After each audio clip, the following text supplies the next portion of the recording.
नमस्कार, जय हिंद दोस्तों। मैं आपका दोस्त शुभम गिरी आप सभी लोगों का हार्दिक स्वागत करता हूं अपने YouTube channel study with Shubham Giri में। दोस्तों, ऐसा ही नहीं, मुझे पूर्ण विश्वास है आप सभी लोग स्वस्थ होंगे और अपनी आगे की जो लोग जिनको लगता है कि पीसीएस का जो प्री का जो एग्ज़ाम है वो क्लियर हो जाएगा, वो लोग मेंस की जो तैयारी है उसमें लग भी गए होंगे। कई सारे मेरे पास कमेंट्स आ रहे थे कि सर आपको क्या लगता है कि बिहार पीसीएस की जो कट ऑफ है कितनी जाएगी? कई सारे लोग कमेंट करने लगते हैं, अरे पेपर दिया नहीं है कट ऑफ बता रहे, तो मैं बता दूं मैंने पेपर भी दिया है।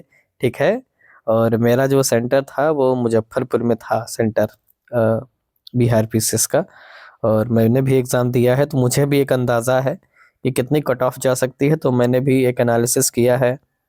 और आप लोग कितना सहमत या असहमति रखते हैं हमारे इस एनालिसिस से, ये भी आप दोस्तों हमको बताइएगा और हम कैटेगरी वाइज आपको बताएंगे कितनी इसकी जो कट ऑफ है दोस्तों वो जा सकती है। और कितना आप सहमत हैं ये भी कमेंट करिएगा। दोस्तों, हम आगे बढ़ेंगे, पूरा एनालिसिस भी करेंगे, मगर उससे पहले आप सभी लोगों से निवेदन है कि अगर आप दोस्तों चाहते हैं कि बिहार पीसीएस या बीपीएससी या जितनी भी गवर्नमेंट जॉब्स निकलती हैं उनसे रिलेटेड सारी सूचनाएं आपको नियमित रूप से मिलती रहें, तो आप प्लीज़ हमारे चैनल स्टडी विद शुभम गिरी को ज़रूर सब्सक्राइब करें और बेल आइकन को ज़रूर प्रेस करें ताकि मेरी आने वाली सारी वीडियोस के नोटिफिकेशन आपको मिलती रहे। तो चलिए दोस्तों, बिना देर किए हम आपको अपने वाइट बोर्ड पर ले चलते हैं और वहाँ आज का डिस्कशन शुरू करते हैं। दोस्तों, पेपर का लेवल तो आपने देखा होगा।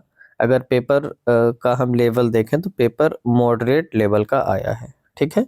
पेपर कैसा है? मॉडरेट। पेपर के 3 लेवल होते हैं दोस्तों, एक होता है इजी, दूसरा होता है मॉडरेट और तीसरा होता है हार्ड। मगर ये जो पेपर दोस्तों आया है मॉडरेट लेवल का आया है। एक तो इस बात को आप ध्यान रखिएगा। और अगर हम बात करें कि वैकेंसी की, तो आपकी जो वैकेंसी है वो 2000 से ज़्यादा वैकेंसी है। तो इसका भी जो दोस्तों असर है वो कट ऑफ पर आपको देखने को मिलेगा। इस बात के भी हम ध्यान रखेंगे जब हम अपना एनालिसिस करेंगे। ठीक है। और इसके बाद दोस्तों हम दूसरे बिंदु पर बात करें तो प्रेजेंट भी ठीक ठाक प्रेजेंट रही है ना? तो इसका भी असर दोस्तों है। जैसे कि अगर यूपी की बात करें, यूपी में तो मात्र 42% ही प्रेजेंट रही थी, है ना?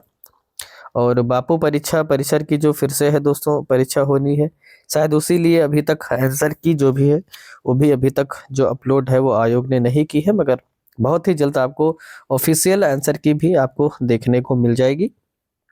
इसलिए जब ऑफिशियली आंसर की आएगी तो ज़्यादा तस्वीरें साफ हो जाएंगी। अभी तो सभी लोगों ने इधर उधर की उत्तर कुंजी से दोस्तों अपनी जो आंसर की है वो उसको मिलाया है।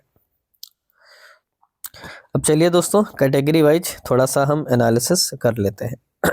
दोस्तों, अगर हम गुड अटेम्प्ट की बात करें तो जिन लोगों ने मान करके चलिए 105 से लेकर के 110 अटेम्प्ट किए हैं, ठीक है, उनको गुड अटेम्प्ट माना गया है। ठीक है, गुड अटेम्प्ट माना गया है। बाकी करने को क्या है, किसी बहुत सारे लोगों ने तो 150 में 150 कर दिए, है ना?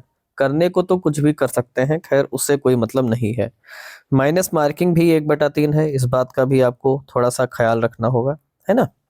क्योंकि इसका भी असर बहुत बड़ा पड़ता है। पहले जब बिहार पीसीएस के एग्जाम होते थे तो माइनस मार्किंग नहीं होती थी, मगर अब माइनस मार्किंग भी रख दी गई है, जिससे जो कट ऑफ है वो उतनी हाई नहीं जाती है जितनी पहले 90 प्लस चली जाया करती थी। ठीक है।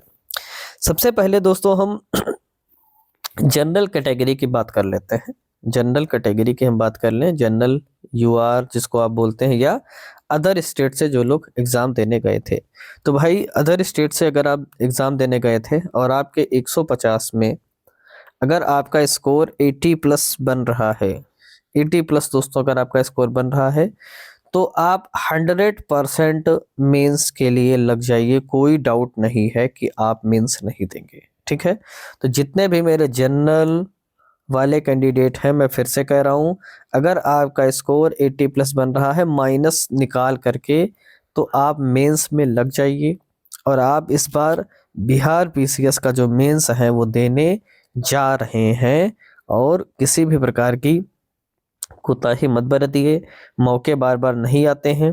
2-2 हज़ार भर्तियां बाद, मुझे नहीं लगता, मैंने कभी इतिहास में नहीं देखा कि किसी पीसीएस के एग्जाम में इतनी ज़्यादा भर्तियां आई हो। लगभग 2100 पोस्टें हो गई हैं। ठीक है।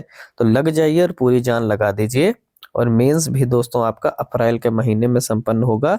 तो बीच में ज़्यादा नहीं, 3 माह का ही आपके पास समय बचा हुआ है। ठीक, इसके बाद अगर हम बात कर लें EWS की, तो दोस्तों अगर आप EWS हैं और आपका 75 बन रहा है स्कोर, ठीक है, अगर आप EWS हैं और आपका 75 स्कोर बन रहा है दोस्तों, तो आप मान करके चलिए आप सेफ जोन में हैं और आपकी जो संभावना है वो बहुत ही ज़्यादा है और आप भी मेंस लिखेंगे। तो जितने भी EWS कैंडिडेट हैं, अगर आपका 75 प्लस स्कोर बन रहा है तो दोस्तों आप बेझिझक लग जाइए, किसी भी प्रकार की कोई दिक्कत आपको नहीं होगी। ठीक है, BC कैटेगरी की अगर मैं बात करूं, BC कैटेगरी से अगर आप हैं, महिलाएं भाई 5-5 नंबर कम कर लें। महिलाएं अपनी कैटेगरी में जो मैं बता रहा हूं उसमें 5 नंबर कम कर लें।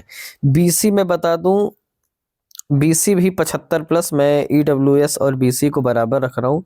BC वाले भाई 75 प्लस, ये भी अपने आप को 75 प्लस पे सेफ जोन में रख सकते हैं। ठीक है, इसके बाद मैं EBC कैटेगरी की अगर बात करूं, तो अगर आपका स्कोर 70 प्लस है तो आप भी सेफ जोन में हैं और आप भी मेंस की तैयारी में दोस्तों लग जाइए। ठीक है, और अगर मैं SC कैटेगरी की बात करूं, अगर आप SC कैटेगरी से हैं और आपका 65 प्लस बन रहा है तो आप भी मेंस में लग जाइए।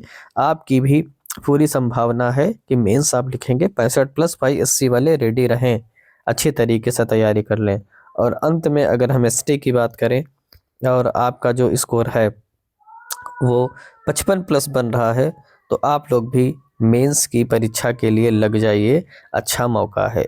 और दोस्तों आप जितनी भी ये मैंने कैटेगरीज बताई हैं तो इसमें 5-5 नंबर कम कर लीजिए, यानी कि जनरल फीमेल की बात करें तो आप 75 प्लस कर लीजिए, है ना। और EWS की बात करें तो आप इसमें 70 प्लस कर लीजिए। ऐसे ही आप सब में 5-5 नंबर कम करते चले जाइए। तो भाई मोटा मोटा जनरल कैंडिडेट की मैं बात कर रहा हूँ, अगर 80 प्लस स्कोर है तो भाई बहुत अच्छा स्कोर आपने प्राप्त किया है और मेहनत भी आपने की है, ये स्कोर आपको बता रहा है। तो लग जाइए तगड़े से और मेहनत अच्छे से आप करिए, मौका बार बार नहीं मिलेगा, ये मेरा एक अनुमान है। और बाकी ऑफिशियली आंसर की एक बार आ जाए तो और ज़्यादा जो चीज़ें हैं वो साफ हो जाएंगी। आप कितना दोस्तों सहमति रखते हो हमारे इस एनालिसिस से, कितना नहीं रखते हो, कमेंट करना। हमें आपकी जो कमेंट है उसका इंतज़ार रहेगा कि आप क्या सोचते हो, क्योंकि लोकतंत्र है, लोकतंत्र में सभी को अपनी बातें रखने का अधिकार है। तो मैंने तो अपनी बात रख दी है, जो मुझे लगता है, जो मैंने एनालिसिस किया है। आपको क्या लगता है कि कितनी कट ऑफ जा सकती है, आप भी हमें कमेंट करके बताइए। हो सकता है कि आपकी सोच हमारी सोच से थोड़ा सा डिफर करती हो, मगर इतना पता है कि हमारी सोच में और आपकी सोच में बहुत ज़्यादा जो अंतर है वो देखने को नहीं मिलेगा। और आप भी इसी के आसपास ही सोच रहे होंगे। हो सकता है कि 1-2 नंबर इधर उधर हमारे आप में फ़र्क हो, मगर ज़्यादा फ़र्क देखने को नहीं मिलेगा। तो ये दोस्तों, बाकी अगर आपका स्कोर इतना है तो मैं आपसे निवेदन करूंगा कि दोस्तों मेंस के लिए लग जाइए, ज़्यादा वक्त नहीं है, BPSC ज़्यादा समय देता भी नहीं है। तो दोस्तों आप कितना सहमत हो कमेंट करके बताइएगा। वीडियो कैसी लगी वो भी कमेंट करके बताइएगा। और वीडियो अच्छी लगी हो तो लाइक करिए हमारी वीडियो को और अपने दोस्तों में शेयर भी करिए।